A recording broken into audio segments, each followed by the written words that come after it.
Welcome to Staying Aligned. This is the place where, as Christian leaders, we cut through the noise and stay grounded in what actually matters. You're trying to live a life with purpose, make clear decisions, and stay steady in a world that pulls you in 10 directions, and you're in the right place.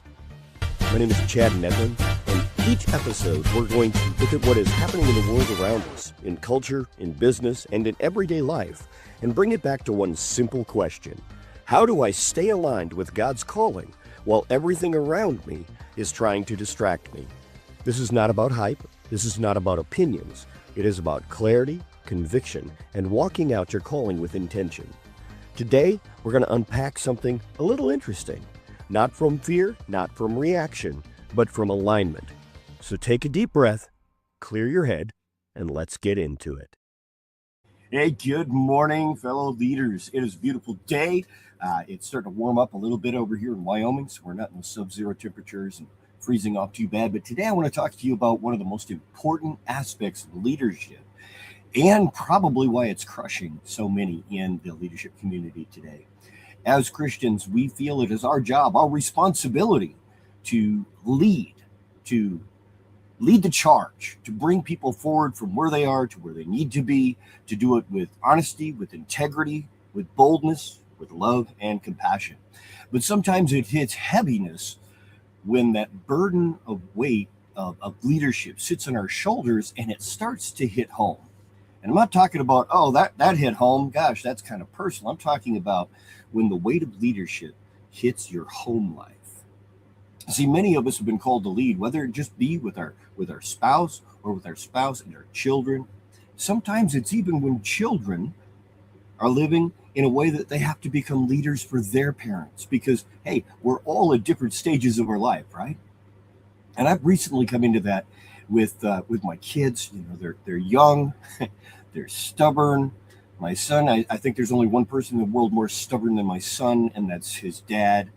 But I can't fault him for being stubborn because he knows what he wants. And when he wants it, I want to encourage him to be able to go ahead and pursue the things that he wants. But how do we lead someone who's so determined on getting something that's not good for them?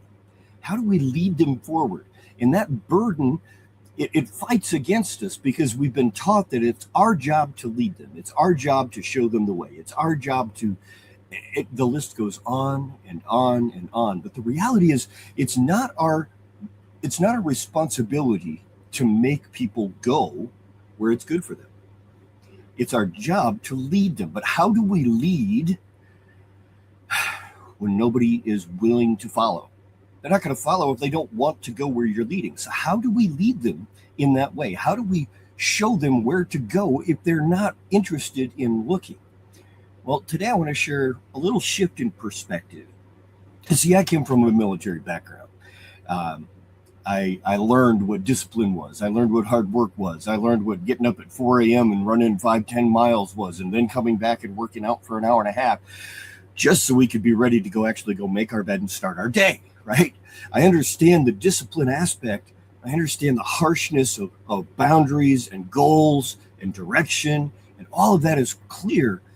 But sometimes we let that structure carry over into places where others have not learned that discipline. They don't have that rugged structure set within themselves. They just have, I want this, I don't want that, this looks fun, that doesn't look fun, right? It's so simple to them. But we go, hey, if you want to go here, this is exactly what you need, how you need to go about doing it. This is all the things. In leadership, when it comes into the home life, sometimes the problem is that the people we're leading, that we've been called to lead, don't have any desire to go where we're leading. So how do we change that? One, we step out of that perspective of it's my job to lead them and step into a role of it's my job to guide them, to direct them. See, a leadership positioning says, I go, you follow. A guide says, are you sure you want to do it that way? Is that really what you want? Would this be a better option? It's a matter of helping them to make the right decision versus telling them to do it your way. And I fall into this trap more often than I would like to admit. But you know what? I believe that's part of leadership, is being willing to admit that you fail. You make mistakes. You do things wrong. But great leaders don't do it perfect. They get up, make an adjustment, and then continue forward. And that's exactly what I'm trying to do each day. And I want to encourage you guys to do this each day as well. So in your home life, switch the perspective. The perspective is, I'm coming at this from a position of guidance and to help them understand the outcomes of their desire and the outcomes of the desires that we have for them, whether it be for your wife, for your children, sons or daughters, whether it be from whoever is within your circle that you're trying to lead. Come at it from a position of servanthood, of how can I serve you instead of how can I make you follow me? How can I encourage you to do what needs to be done instead of forcing you to do what you know is right? All right. So that's how we shift the perspective. But how do we show up? How do we show up? Oftentimes, my mentality is I start to show up like my drill sergeant used to, or my lieutenant commander would show up, or my platoon leader would show up when he was platoon leader before I was. Right? I would show up as the authority. Now, I obeyed. I did what I was told when someone in a position of authority told me to do so. But that's also one of the things that I learned that made it so easy to follow what God tells me to do, because I understand and acknowledge him as the authority. Jesus is Lord. Jesus is King. And God is God of all creation, sovereign ruler of all, right?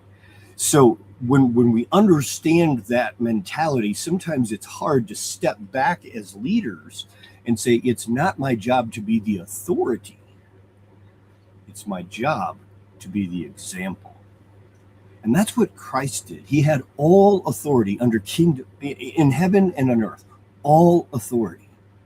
Yet he postured himself, he positioned himself as a servant leader. And servant leaders say, how can I help you get to your best result? And when we do this, we find that not only do people choose to follow more effectively, they choose to follow in a way that helps them move forward instead of moving forward with that resistance inside. So how do we do this in practice? In practice, what I want you to do is identify, okay? First off, where is it that you want to help them go? Identify specifically, where do I want to take this person today? Okay, what would it take for them to go from where they are to where they need to be to advance, move forward, or grow? And then simply start to ask questions and say, well, if this is what you were desiring, what would be the best way to get there? Would that be more effective than, say, this approach? And then how can I help you to do that? When you approach life in this way, when you approach life in a way of servanthood and leadership in a position of servanthood, coming at it from a position of how can I guide instead of mandate, will reduce resistance, reduce the tension, and actually give an example of how they themselves can become leaders in the world that they live in. So remember, the leadership is about positioning. It's not about a position of authority. It's about a position of serving those that we're called to lead. And we are to posture ourselves as a guide and then help them to get there in that way. Don't let the weight and the burden of the world's leadership mentality infect the beauty and the gift that God has given you. Remember that there is beauty, there is grace in you.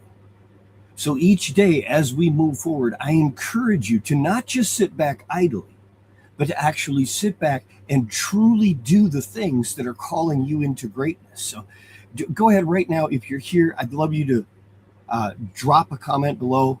Isaac, we're talking about leadership and how do we approach that in our families, and not just in the public spaces, but how we can lead in our home when the burden of leadership hits home and it starts affecting the people in our family, whether it be our wives or our children. So go back, check out the whole thing. I appreciate you. You guys have an amazing day. And remember, there's beauty and grace Go and share that with the world today. We'll talk soon. Bye-bye.